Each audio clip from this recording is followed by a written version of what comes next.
I've been spending this whole weekend trying to come up with an idea for a video because I'm so strapped for time. I realized since I'm busy, I can just explain why I was busy instead of trying to come up with some extravagant video idea that's going to take 5 hours to edit. Another thing that's hard about making YouTube videos is I don't really know what my audience wants to see from me. I don't even know who my audience is. YouTube is not very helpful with telling me who my viewers are. And I also haven't learned how to get engagement from my YouTube videos. It's a lot easier on short form content. So yeah, what was I doing this whole weekend? Turns out it's kind of hard to make YouTube videos when you actually decide to leave the house. I am very much chronically online, which you and I have known for years, but I recently realized I'd much rather live in real life than fake life. Don't get me wrong, online life is very much real for most of us, but why not do both? And that's when Saturday comes in. Saturday morning was pretty much a continuation of Friday, only difference being instead of watching a couple movies, watching YouTube, doom scrolling, and going to bed, I woke up and then watched movies, YouTube, and doom scrolled. That is until Saturday afternoon, where Stovetop decides he's gonna go out into the world and do real world stuff. What stuff, you might ask? Let's go back to a week ago. For May Day, I went to an organizing event in Houston where a couple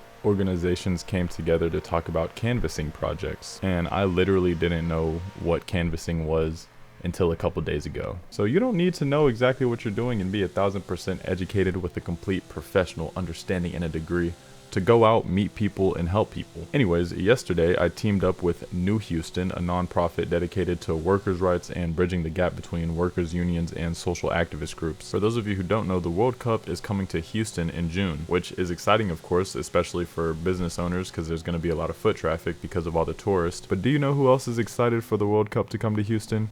ICE. Houston is already one of the largest statistical areas of injustice when it comes to deportation by DHS. Donald Trump and ICE have already confirmed that they will be applying force in certain areas around the downtown area during the World Cup. New Houston and I set out with a goal to inform small business owners in the area about their 4th and 5th Amendment right when it comes to potentially dealing with the threat of immigration agents. Basically, we spoke with business owners and managers about agents entering small businesses unlawfully without warrants and detaining people, which is happening a lot more than people realize. And most of the people I spoke to actually didn't know what their 4th and 5th Amendment rights were. Your 4th Amendment protects you from unlawful search and seizure. Basically, if law enforcement doesn't have proper identification and a warrant, they cannot search your home or your area of business or any sort of property you have. The 5th is a little more common. That's your right to not self-incriminate. If you don't want to talk, you don't have to. One of the main things we did was go around putting up signs to allot for private employee-only spaces, which of course isn't going to stop a big thug with a gun, but small perimeters, roadblocks, and walls like that help a lot if legal battles are pursued. If law enforcement were to enter your building requesting an I-9 audit, they're going to make it seem like it's urgent, but you have 72 hours to respond. In that time, you can go get a lawyer. You also don't have to keep the documents of your employees on site. And we also informed businesses of fake warrants. Business owners being aware of things like this can prevent tragedies from happening. And now the reason I'm talking about this is because I'm not that educated. I'm not that sociable. I'm not that informed.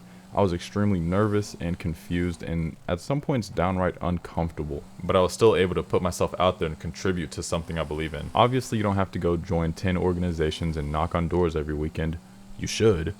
But you can just do something small to help your community. Volunteer, donate, create something, use your voice. For God's sakes, just talk to people. Please use this video as motivation to make a decision that will have a positive impact in the future. Honestly, I struggled to decide if I was even going to talk about this online, mainly because I want to bring awareness to it, but also not seem performative. Making content has made me feel like I need to prove myself, which maybe I do. I'm not complaining about that, but I can confidently back it up and say I did something. So that's basically how my Saturday went, which brings us to Sunday, today, Mother's Day. I actually just got back from dinner with my family, so that was nice. And the only thing I have planned for the rest of the day is to upload this video and pass out. And if for some reason you're still watching till the end of the video, I'm going to find out where you live and give you a kiss.